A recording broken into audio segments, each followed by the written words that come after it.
힘들 때 저는 강여사를 가끔 생각합니다. 강여사 알죠, 여러분? 예. 강여사가 그 남편이 강여사 말로 남편이 그 막걸리를 받아오라 해서 막걸리 받아 줬는데 그 남편이 막걸리를 이렇게 따라서 같이 마셨다는 거예요. 그런데 그 막걸리에 수면제를 타가지고 자기가 잠들었답니다.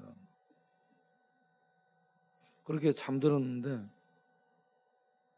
나중에 보니까 자기 옆에 자기 애들이 2명이 있고, 그리고 방 안에 연탄이 피워져 있고, 그렇게 해서 친족 살해범으로 자기가 잡히게 되고, 그렇게 해서 교도소 들어갔다는 거죠. 그래서 자기는 내가 왜 내 자식들을 연탄불 피워놓고 죽이냐, 그런 일이 없다라고 하는데, 사실은 자기 애들을 둘을 이렇게 품고 그렇게 해서 연탄불 피우고 죽은 것으로 그렇게 확인이 돼가지고 친족 살해범으로 잡혀 들어가서 감옥을 살았어요. 그런데 아무리 이걸 얘기를 하고 또 해도 이 혐의를 벗을 수가 없는 거예요. 그래서 강 여사는요, 미쳐버리게 된 거예요. 자기의 이 상황이 받아들이지 않으면 이런 경우에는 한강에서 빠져 죽거나, 그렇잖아, 미치지 않으면 살 수 없어요. 그래서 미쳐가지고 다니게 된 거죠. 그런데 남편이 왜 그렇게 했을까라고 생각을 해봤어요. 멀쩡한데 남편이 그렇게 했을까? 그런데 보니까 약간 정신적으로 이상이 있기는 있어요. 어떤 이상이 있는가? 그 돈을 늘 남이 가져갔다고 얘기합니다. 돈을 잊어버렸다고. 그래서 지금도 저한테 이 종이 쪽지를 주고 문자를 날리고 그렇게 해서 뭐 10년 이상 그렇게 하는 것 같은데, 박기태 씨를 만나서 빌린 돈을 받아줄 수 있도록 좀 해달라고 부탁합니다. 박기태 씨를 만났죠. 박기태와 같이 살았으니까. 이사간 박기태 집으로 우리가 찾아갔죠. 그래서 박기태 돈 빌렸으면 줘. 저 강여사가 저렇게 달라고 하는데. 그러니까 박기태가 힘이 없잖아요. 장애인이고. 갖고 있던 피개를 잡아 던지면서 쌍욕을 하면서 생사람 잡는다고 난리를 해. 그러니까 강여사 성기를 부리면서 네가 내 돈 빌려갔잖아. 가져갔잖아. 왜 안 주는 거야? 그러니까 내가 언제 네 돈을 가져갔냐. 이 인연이 생사람 잡네. 둘이 막 치고받고 던지고 난리를 싸움을 하는 거야. 그래서 우리는 그냥 그 어떻게 하지를 못하고 강여사를 싸움하는 강여사를 이제 떼어서 말려가지고 이거 어떻게 상황을 해결해야 될 줄 모른 채 그냥 나왔죠. 그러고 나서도 지금도 계속 그 문자를 날리고 박기태 가서 만나게 해달라고 얘기합니다. 저는 박기태 죽은 줄 알았어요. 그래서 전화를 해봤거든요. 몇 달 전에. 박기태 죽었어. 그러니까 내가 왜 죽어요? 멀쩡하게 살아있는 거야. 그래서 다른 얘기는 못하고 항상 건강하게 잘 살으라고 그렇게 얘기를 했죠. 그런데 강 여사는 지금도 시간 내가지고 같이 가서 꼭 좀 돈 좀 받게 해달라고. 내가 꼭 가야 받을 수 있나? 내가 돈 받아주는 사람이요? 어. 저한테도 돈 엄청났다고 6년 동안 졸라댑니다. 지금도 만나면 그래요? 아이 그럼요. 그래서 뒤에 사람 다 나 도둑년인 줄 알아요. 그래서 내가 너무 억울해서 여기를 또 때렸거든요. 강민자가요. 그래서 경찰 불렀어요. 그 경찰이 손은 대지 마라. 손대면 앞으로 이거다 그랬어요. 완전 돌았어요. 강민자. 네. 그래서 참 이렇게 이런저런 삶의 정황들이 미쳐버리게 만들고 돌아버리게 만들었다고 볼 수 있고요. 원래 살짝 미친 기가 있었는지도 모르겠어요. 예. 그런데 삶이 힘들고 어려울 때 강여사를 생각하면서 야, 이런 기막힌 사연 속에서 사는데 그렇잖아요. 네. 자기 남편이 자기를 친족 살해범으로 몰아서 교도 들어가서 살고 나왔으니까 얼마나 억울해 자기 딴에는. 그러니까 이런 사람도 이렇게 살아가는데 우리가 다른 거 감사할 수 있지 않는가, 이렇게 생각을 할 수 있고, 우리 이재숙 집사님 화장실에서 노숙 생활을 지금 10년째 하고 있잖아. 화장품 회사 10년 다니고 노숙 10년 하고 있고, 그런데 아주 행복하거든요. 근심 걱정이 없어요. 그러니 이게 도사가 아닐 거라고 생각해요. 예. 그러니까 근심 걱정이 오거나 그러면 이 사람들을 생각하면은 참 감사가 나오잖아요. 그리고 엊그저께 우리 야금야금하고 이렇게 같이 다니는데 야금야금은 근심 걱정이 없어요. 예. 그래서 참 우리 주변에 하나님이 보물 같은 사람들을 주셨다 생각을 합니다. 이재숙은 지금 제가 억울해서 말하겠는데요. 할 만한 공짜로 줬거든요. 그래서 이틀 수급날 남았는데 내가 돈 10,000원이 없어서 빌려달랬더니 안 빌려주는 깍쟁이다. 이재숙이가. 돈만 보고 말하지 마세요. 알겠어요. 예, 우리 이재숙 집사님 뭔 일 있어요? 말이 아니라고 말해. 하나님 앞에서. 아, 또 뭔 일이? 아니, 뭔 일이 있었구만 또. 내가 한마디 0.1% 거짓말 아니에요.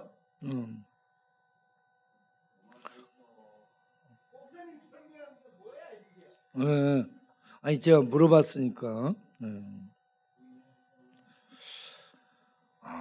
이런저런 일들이 있구만. 그래도 서로 사랑하세요.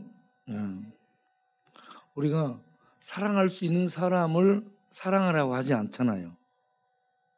사랑하기 어렵고 사랑하기 힘들고 또 사랑할 수 없는 그런 사람들이기 때문에 사랑하라고 얘기했잖아요.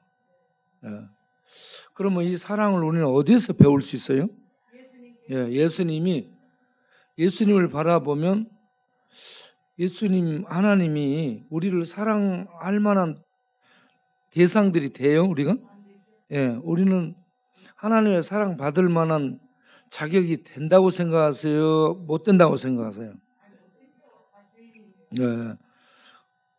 하나님의 사랑을 받으면서 감사할 줄도 모르잖아요. 또 하나님 말씀에 순종하지도 못하잖아요. 응?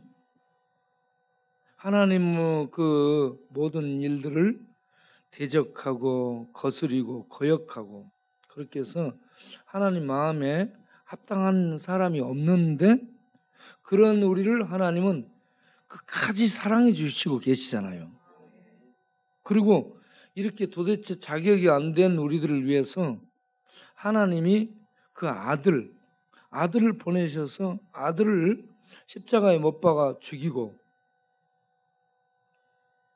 그러면서 우리를 죄의 저주에서 꺼내주시는 구원을 베풀어 주셨잖아요. 이토록 우리를 사랑하셨잖아요. 그래서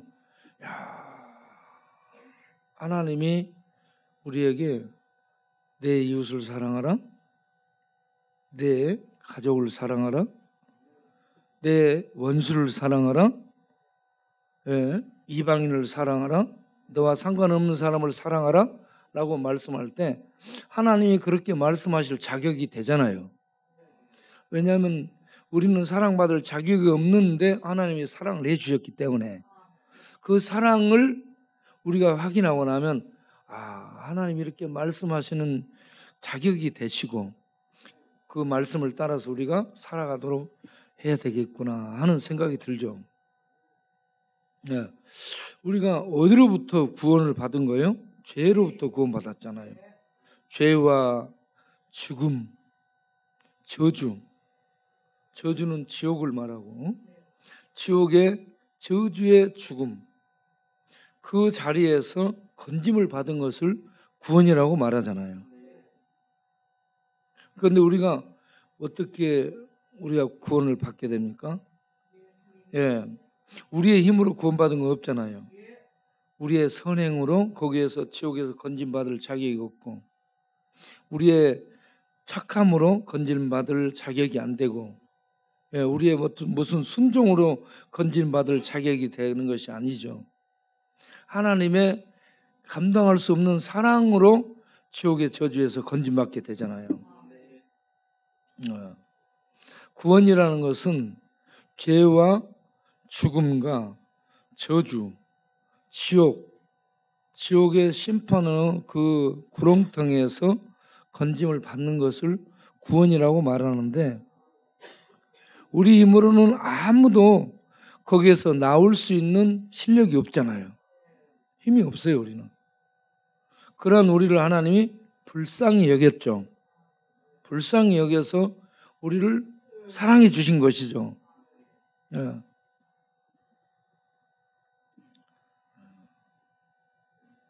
그런데 우리가 죄의 저주에서 나오려면 반드시 하나님의 공의의 법에 의해서 죄값을 갚아야 됩니다. 하나님의 공의는 죄는 값을 물어요. 값을 달라고 하는데 죄의 값은 생명의 사망입니다. 죄값은 생명이 죽음으로 지불돼야 죄값이 해결이 되는 거예요. 그러면 우리가 죄값을 지불한다면 우리가 죽어야 되는 겁니다. 그러면 우리가 사망당해버리고 죽어버리면 끝나는 거죠. 그래서 우리 대신 하나님이 제물을 준비하시잖아요. 이 제물을 구약에서부터 말씀해 주시죠. 하나님의 어린 양이라고. 어린 양이 대신 제물로 드려지는 거예요. 희생 제물은 죽는 것을 말해요. 목이 따지고 잘려지고 사지가 잘려져서 불 속에 던져지는 이 번제단에 태워지는 이런 희생 제물이 죄값으로 드려져야 그 죄가 사함을 받는 거예요. 속함을 받게 되는 거예요. 이게 죄사함의 원리거든요. 그러면 우리가 그런 죄를 사함받기 위해서 하나님 앞에 가면 우리는 죄로 말미암아 그렇게 사망을 당해 죽음을 당할 수밖에 없는데 우리를 대신한 죄 희생 제물이 드려져야 돼요. 그 희생 제물은 양이 아닙니다. 어린 양은 표상일 뿐이고 상징일 뿐이고 가르치는 그런 이 모델이라고 할 수 있고 실제적인 드려지는 희생 양은 죄가 없는 흠이 없는 존재여야 됩니다. 죄 있는 자는 자기 죄를 죄값으로 하나님이 심판하면 그가 자기 생명을 지불해야 되거든. 그러니까 우리 인간은 아무도 자격이 안 되잖아요. 짐승도 자격이 안 돼요. 흠이 없는 존재여야 됩니다. 그 피에 흠이 없어야 돼요. 그 삶에 흠이 없어야 돼요. 그 근본에 흠이 없어야 돼요. 예. 그러면 이 세상에 그렇게 근본적으로 죄가 없고 흠이 없는 존재가 누가 있습니까? 하나님 외에는 없잖아요. 그래서 하나님이 그 아들을, 흠이 없는, 죄 없는 아들을 우리에게 인간으로 보내게 되죠. 그게 하나님의 어린 양이며, 어린 양이라는 차원은 희생 제물로 드려지는 것을 의미하죠. 그런데 하나님의 아들이 인간으로 올 때 100% 신이며 100% 인간입니다. 이게 50%는 신이고 50%는 인간이고 반신 반인 이런 게 아니고 완전한 신이시며 완전한 인간입니다. 그래서 의로우시며 완전하시며 흠이 없으시며 완벽합니다. 이런 존재를 하나님이 예비하셔요. 예비하셔서 우리의 희생 제물로 예비하셔서 태어나게 하시고, 그래서 그 희생 제물로 오신 예수가 태어날 때 구주가 오셨네. 천군 천사가 오셔서 가르쳐 주면서 너희를 위해 구주가 다윗의 동네에 태어났다 하면서 소식을 전해줘요. 구주, 구세주라는 얘기죠. 예? 이 구세주가 희생양으로 오신 거예요. 그런데 이분이 십자가에서 희생양으로 제물로 드려지잖아요. 목숨을, 생명을 죽임 속에 지불합니다. 우리의 이 하나님 앞에 사랑받을 자격도 없고 하나님을 대적하고 거스르기만 한 배영무단 우리 인간을 위해서 하나님의 아들이 제물로 오셔가지고 십자가의 저주 심판 속에 자기를 드려요. 네. 이 제물로 드려지는 이 과정을 구약에서 이 짐승 양을 이렇게 가지고 오면 그 사람이 그 머리에 손을 얹고 기도를 하잖아요. 죄인이, 제사 드리는 죄인이 그 머리에 손을 얹고 기도하면 이 짐승과 제사 드리는 사람이 하나가 되는 거예요. 하나가 돼서 이 사람의 죄가 이 짐승에게, 안수하고 있는 이 짐승에게 옮겨지는 거예요. 이걸 정가라고 하죠. 옮겨져. 이 사람의 죄가 대신 옮겨져 갖고 이 짐승이, 이 희생양이 죄의 저주를 전부 짊어지는 거예요. 그래가지고 짊어지고 나가서 대신 죽어요. 이 죄값으로 희생을 당해 죽어야 되는 거예요. 네. 죄값은 사망이라 했잖아요. 대신 죽어야 됩니다. 이렇게 희생 제물이 드려지게 될 때에 이 사람이 죄에서 속함을 받고 벗어날 수 있게 되는 겁니다. 네. 그러니까 우리가 이렇게 하나님이 예비한 희생양, 어린 양, 희생 제물, 그 속죄 양이 짐승이 아니고 하나님의 아들이라는 얘기예요. 하나님의 아들이 이 땅에 가장 귀한 존재고, 예? 둘도 없는 하나님의 독생자잖아요. 하나님과 똑같은 자를 독생자라고 합니다. 하나님과 똑같은 독생자가 우리 죄를 위해서 십자가 저주 속에 죽어요. 죄값으로 죽습니다. 죄값으로 죽음으로 생명을 지불해요. 그래서 우리의 죄가 없어지게 돼. 대신 드려짐으로. 이렇게 죄값을 지불하는 이 사역을 메시아 사역이라고 얘기하는 겁니다. 메시아가. 어린 양으로 오셔서 드려지는 속죄물이 됐는데 이 사역을 메시아 왕이 자기 백성을 죄에서 구원하기에 자기의 생명을 지불한 거예요. 이게 메시아의 사역입니다. 이 메시아가 무엇으로 이렇게 하냐? 왕으로서 그 백성을 죄에서 구원하기 위해서 자기를 이렇게 드리는 거예요.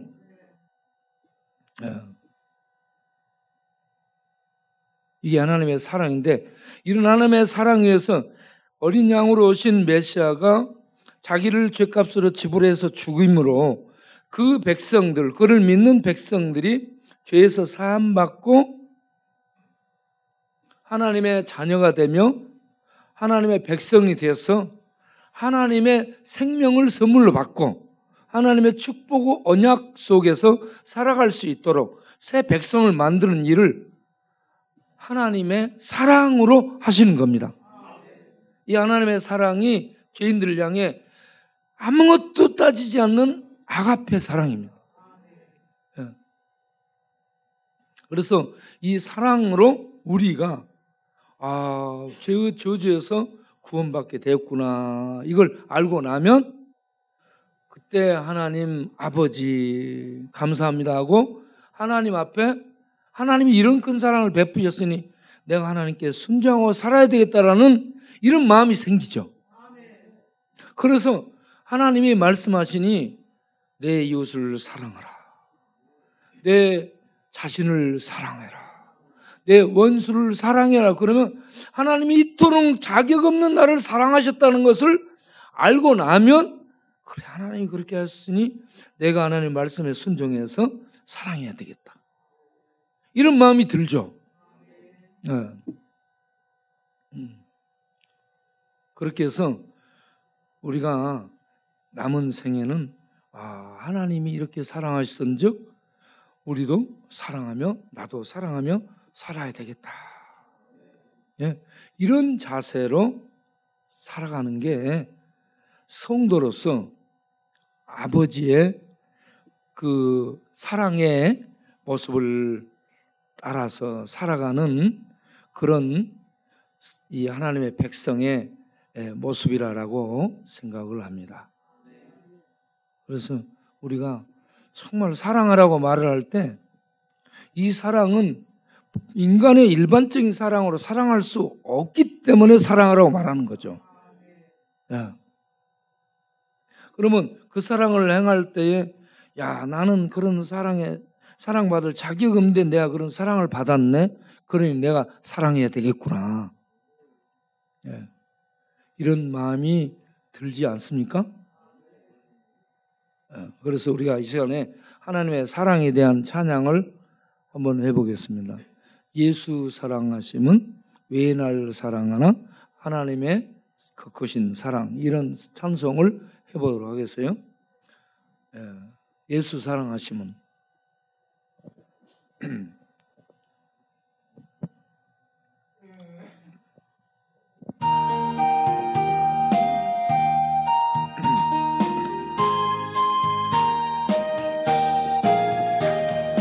예수 사랑하심을 성경에서 배웠네. 우리들은 얄거나 예수 권세만 도다. 날 사랑하심, 날 사랑하심, 날 사랑하심, 성경에 쓰였네. 나를 사랑하시고 나의 죄를 다시서 하늘 문을 여시고 들어가게 하시네. 날 사랑하심, 날 사랑하심, 날 사랑하심, 성경에 쓰였네. 내가 연약할수록 더욱 귀히 여기사 높은 보좌 위에서 낮은 나를 보시네. 날 사랑하심, 날 사랑하심, 날 사랑하심, 성경에 쓰였네. 세상 사는 동안에 나와 함께 하시고 세상 떠나가는 날 천국 가게 하소서. 날 사랑하신 날 사랑하신 날 사랑하신 성경에 쓰였네. 아멘. 성경을 보면 하나님이 나를 사랑하시는구나 라고 알 수 있습니다. 이 하나님을 알고 나면 하나님을 경외하며 살게 됩니다. 그래서 잠언 9장을 보면 지혜가 뭘까라고 지혜에 대해서 나오죠. 잠언 9장 10절 여호와를 경외하는 것이 지혜다. 지혜의 본질이 뭐라고요? 여호와를 경외하는 것입니다.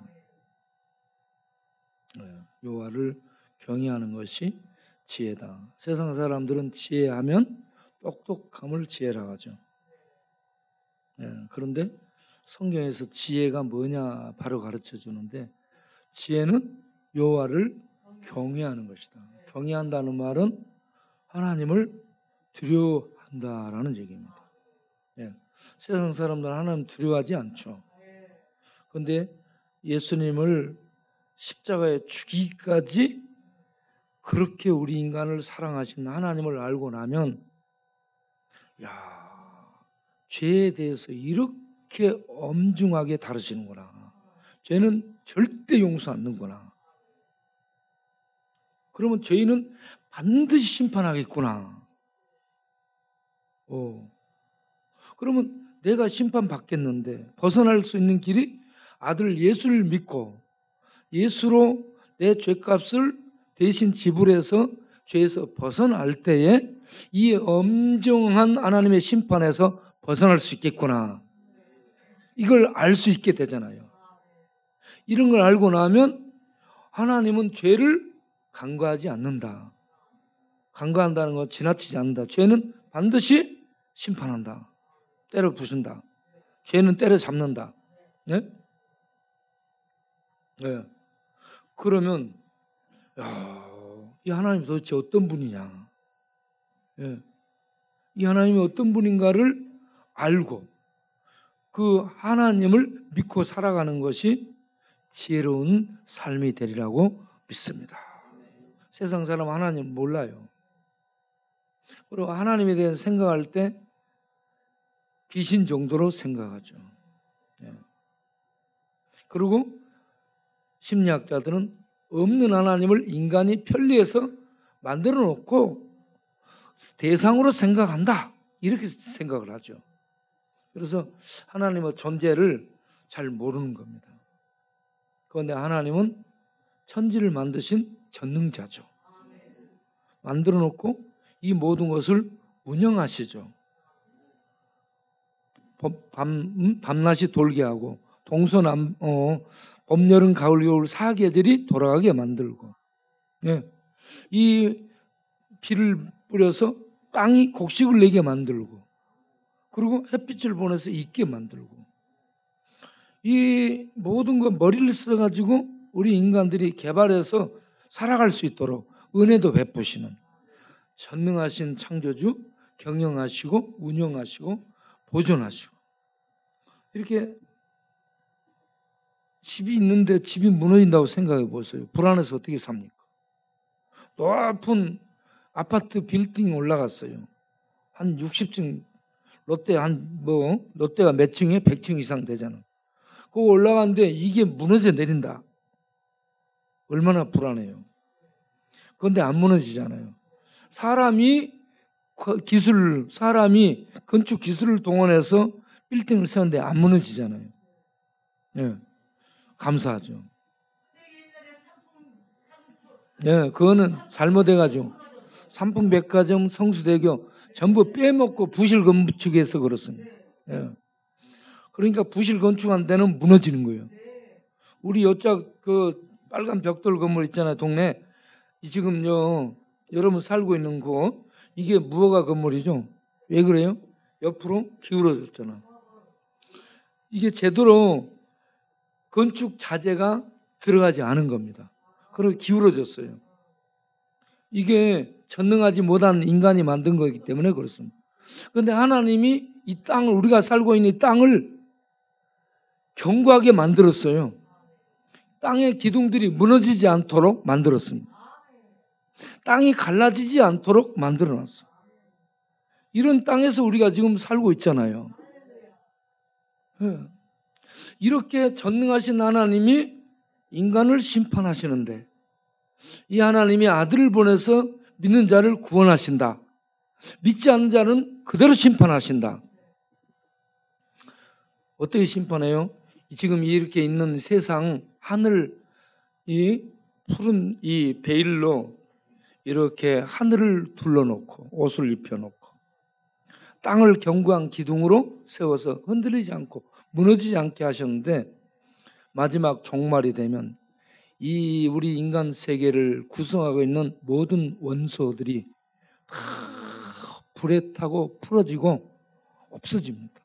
하늘이 떠나가고 모든 것들이 하나님 앞에 다 벌거벗은 것처럼 드러나게 돼요. 숨을 곳도 없고 피할 곳도 없고 달아날 곳도 없어요. 모든 것이 하나님의 공의로운 말씀 앞에 다 드러나게 되는 거예요. 이런 하나님이 우리를 만드시고 아들을 보내 우리를 구원하시고 온 세상을 경영하시고 세상의 끝을 맺으시고 심판하실 분이시다. 이렇게 알게 되면 하나님 앞에서 경외하게 되죠. 하나님 말만 들어도 그냥 그 앞에서 경외감이 생기죠. 그래서 지혜는 이 하나님을 알고 그 하나님 앞에 경외하는 것이다. 그러면 이 하나님을 태도로만 경외하는 것이 아니고 이 하나님을 경외하는 것이 지혜인데 지혜를 가진 자가 하나님을 경외하며 삶 속에서 어떻게 살아야 되는가, 그것을 잠언 8장 13절에 여호와를 경외하는 것은 악을 미워하는 것이다. 죄악을 미워하는 것이다. 사람은 죄악을 사랑해. 죄악을 거부하지 않고 살아요. 그래서 세상은 죄 속에 사는 거예요. 죄의 문화 속에 젖어 있고 죄의 가르침 속에 받아들이고 그대로 살고 있는데 여호와를 경외하는 지혜를 갖게 되면 분별하고 죄악을 거부하고 죄악을 물리치고 죄악을 따라가지 않고 하나님이 기뻐하는 쪽으로 사람을 사랑하며 하나님의 사랑하라는 그 말씀을 따라 살아가게 되는 거죠. 그래서 여호와를 경외하는 것은 악을 미워하는 거예요. 죄악을 미워하고 죄악을 싫어하고. 여러분, 여기 미워하고 싫어하는 것은 뭘 말하냐면 사람이 썩고 이 배설을 하게 되면 전부 그거 썩죠. 어마어마하게 냄새 나죠. 거기 구더기 나죠. 그 배설물을 갖다 썩은 배설물을 집 방 안에다 갖다 놓고 같이 살 사람이 있어요, 없어요? 없죠. 그걸 전부 다 혐오해서 버리죠. 치우죠. 청소해서 버리고. 그런 것처럼 죄와 악을 그러한 것들로 여겨서 이렇게 싫어하고 청소해서 버리는 것을 말하는 거예요. 죄와 악을 이렇게 미워하는 것, 혐오하고 버리는 것이에요. 그리고 거기에 보면은 이제 교만함으로 죄악을 행하는 겁니다. 하나님 말씀을 듣지 않는 게 교만이에요. 교만이 쌓여져서 이 거만을 떠는 겁니다. 이렇게 하나님 무시하고 하나님 없이 죄 가운데 사는 거, 이게 교만이고 그게 쌓이면 거만해지고 그래서 악한 행실이 되고 악한 입이 그렇게 나오는 거죠. 말들이. 악한 입은 말들이 그렇게 나오는 거는. 이렇게 여호와를 경외하는 자는 하나님을 경외함으로 하나님 생각하고 하나님 앞에서 점검하고 이런 죄악을 미워하는 거죠.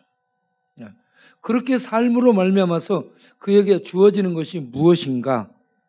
그렇게 주어지는 것이 8장 35절을 보면 지혜를 얻어 지혜롭게 사는 자는 생명을 얻는다라고 얘기합니다. 생명을 얻어요. 생명보다 더 귀한 선물이 없어요. 우리가 죽어버리면 아무것도 필요 없어요. 생명보다 귀한 선물이 없습니다. 생명을 얻고 생명이 보존되고 그러면서 더불어서 여호와께 은총을 얻게 된다. 많은 은총을 얻게 된다. 그런 은총이 뭔가? 잠언 8장 18절을 보면 북이 권세가 주어지는 거죠. 그리고 재물, 누릴 수 있는 재물들을 얻게 되는 겁니다. 그리고 공의, 의로움을 얻고 사는 거죠. 의로움 가운데 살게 되는 사람들은 평안입니다. 불의함과 거짓 속에 살게 되면, 악을 행하고 살게 되면 성공했는데, 큰 집 가졌는데, 좋은 차 타고 다니는데, 벼슬을 얻었는데 속에 평강이 없습니다. 그러면 행복하지 않은 거예요. 의롭게 사는 자는 발 뻗고 자고 없어도 채소 먹고 사골세에 살아도 행복한 거예요. 바퀴벌레 나와도 괜찮아. 그래서 여호와를 경외하며 살게 되면 생명을 얻고 은총을 얻는데 하나님께서 주시는 부가적인 선물이 권세고 재물이고 그리고 의로움 가운데서 평강 중에 살게 된다. 그러면 어떻게 해서 우리가 이런 지혜를 얻을 수 있는가? 그 지혜를 얻는 방법이 8장 33절에 나오죠. 너는 훈계를 들어서 훈계는 뭐예요? 하나님의 가르침, 하나님의 교육, 하나님의 말씀. 예, 이 훈계를 듣는 겁니다. 하나님의 말씀 가르침을 늘 받아들이는 거예요. 받아들여서 그것을 버리지 않는 겁니다. 받아들이고 한쪽으로 듣고 그래 맞아 그러면서 여기로 나가버려. 그러지 말고 버리지 말고 나가라는 걸 딱 차단해서 새기라 이 말이에요. 네. 너는 훈계를 들어서 지혜를 얻으라. 그리고 버리지 말라. 그러면 생명을 얻고 이러한 하나님의 은총을 받아 누리게 된다. 그러니 너 어디 청와대 줄 서려 하지 말고 어디 이 증권 투자하는데 거기에 너무 이렇게 복권 살려고 하지 말고 뭐라고 얘기해요? 예. 잠언 8장 10절을 보면 너희가 은을 받지 말고 나의 훈계, 나의 가르침을 받으라. 네. 그리고 정금, 세상에 제일 귀한 걸 정금이라죠. 금을 가지려 하지 말고 하나님의 교훈, 지식을 얻으라. 하나님의 가르침, 지식, 하나님의 교훈을 받아들이라라고 말합니다. 그렇게 하는 것이 11절을 보면 지혜를 얻는 것이 진주 얻는 것보다 낫다. 금, 은, 진주 그 어떤 것보다 지혜를 얻는 것이 최고 보배를 얻는 것이다.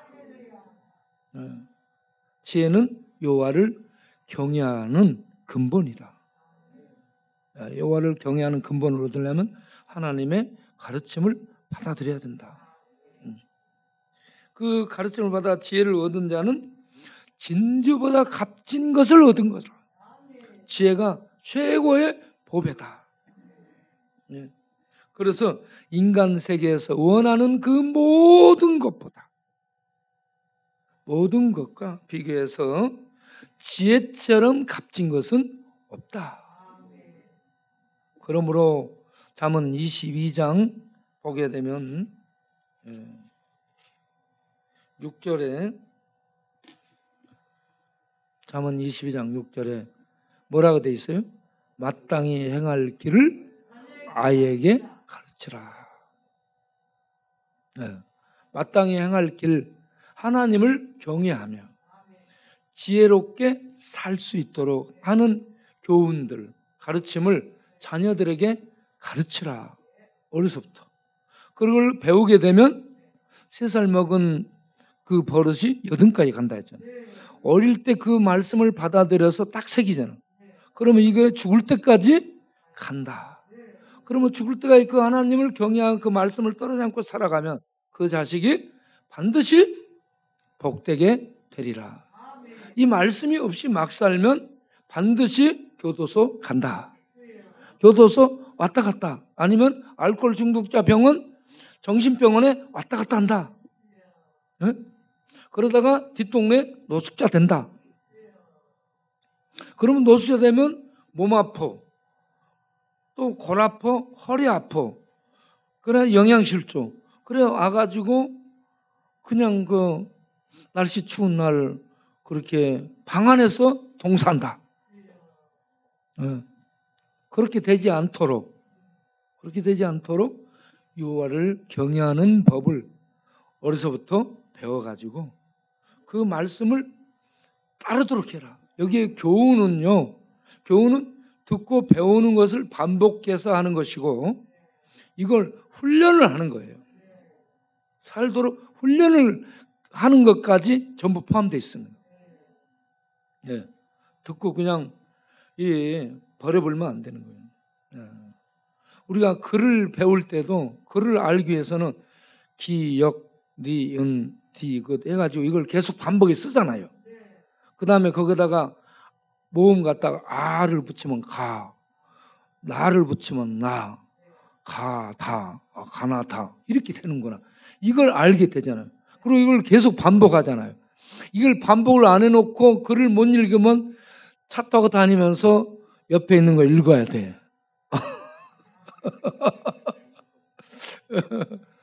그리고 구구단 계산하는 것도 잘 못하잖아. 그러면 교도소 가서 그걸 배우게 되는 거야. 그래서 이 기본 교육은요 전부 반복입니다. 반복하고 그래서 새기는 거예요.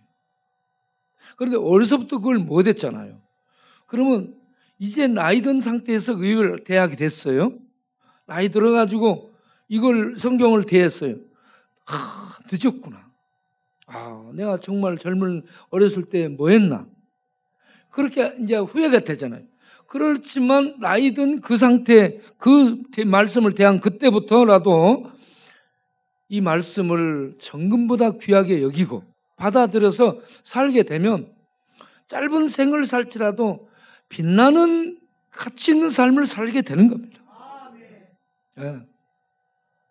그래서 우리가 얼마 살지 모르는 우리의 생에 정말 귀하게 하나님의 말씀 따라 살아갈 수 있도록 말씀을 배우고 담아서 그걸 훈련하고 내 삶 속에 익혀서 그렇게 살아갈 수 있도록 애쓰는 하나님 백성들이 되기를 바랍니다. 생명은 정말 귀한 겁니다. 이렇게 살아있는 생명의 삶이 축복이에요. 그리고 살아있는 삶은 귀중한 것이고 죽을 때 정말 죽음이 귀합니다. 죽음의 그 순간이 여러분 생을 마감하면서 자기의 생을 돌아보며 죽음을 맞이하게 될 때, 죽음 속으로 들어가게 될 때, 죽음 앞에 얼마나 사람이 엄습해지겠습니까? 죽음을 맞닥뜨리면 사람이 전부 엄습해집니다. 주변에 아무 누가 있어도 자기하고 하나님하고 직면하게 됩니다. 자기를 점검하게 되고 하나님을 직면해서 쭉 살펴보면서 죽음의 엄숙한 순간 앞에 자기가 서게 되죠. 그리고 죽음 다음에 갈 세계를 준비하는 거죠. 죽음 다음에 죽음으로 끝나는 건 세상 사람들 생각입니다. 예. 그런데 죽음 다음에 생이 있습니다. 그때 그래서 내가 준비한 자는 복된 세계로 들어가. 그게 생명의 세계고, 준비 못한 자들은 자기 죄값으로 이 어미로우신 하나님의 공의의 법 앞에 심판받아서 그 죄값으로 자기가 짊어지고 심판받아서 하나님의 공의의 처벌을 받아 지옥으로 던져지는 거예요. 예. 그래서 저는 이 땅에서 예수 믿고 자기를 구원시키고 사는 사람은 재벌 총수보다 미국 대통령, 소련의 시진핑, 소련의 러시아의 푸틴, 중국의 시진핑, 북한의 이 배불뚝 김정은, 그 누구보다 똑똑하고 복되고 성공한 인생. 예. 근데 최고 행복자입니다. 맞아. 예? 맞아요. 예. 그러니까 우리들이요, 그 구원받아서 구원을 갖고 구원 안에 사는 사람은 아무것도 없어도 너무너무 부유하고 행복한 사람이 된 거예요. 그런데 이 구원을 받지 못하고 사는 사람은 천하를 얻었다 할지라도, 예? 죽음 앞에 딱 서게 되면 죽음 앞에서는 대통령으로 서거나 장관으로 서거나 그게 없어요. 죄인으로 섭니다. 죽음 앞에서는 모두가 다 어떻게 서요? 죄인으로 서요. 하나님 앞에 심판받을 죄인으로 서지, 세상에서 뭘 했느냐, 뭔 감투, 뭐 학교, 뭐 벼슬 이런 것으로 서는 게 아니에요. 그 전부 한라당 다 벗겨버리고 죄인으로 서는 겁니다. 죄인으로 딱 서서 하나님의 공의의 칼 앞에 딱 서게 되면 바로 심판이죠. 그때 예수를 믿은 사람은 예수 피에 의해서 모든 죄가 사함을 받지만, 예수가 없는 사람은 자기 죄로 하나님의 공의의 칼 앞에 심판받아서 불구덩으로 던져지는 거예요. 그래서 자기 생을 자기가 준비해야 됩니다. 자기 생을 준비하는 사람이 지혜로운 사람이에요. 어렸을 때부터 진리의 말씀을 못 들어가지고 잘 막 살았다. 이제라도 나를 준비할 수 있도록 하는 지혜로운 자들이 되시길 바랍니다.